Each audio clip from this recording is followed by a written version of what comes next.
Crio, I was working in a service-based MNC company, but there I was working as a manual tester. I'm not happy with my job. I wanted to switch my career where I can, at least I can write some programs.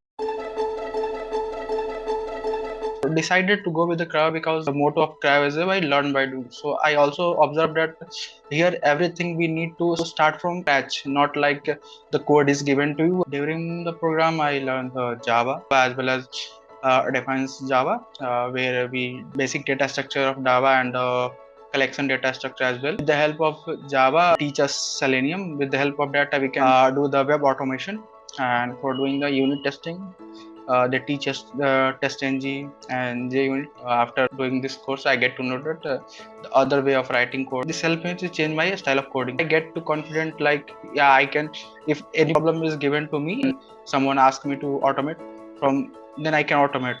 They covered all the latest technology. Cryo help in the prepare for the interview, how to answer the questions.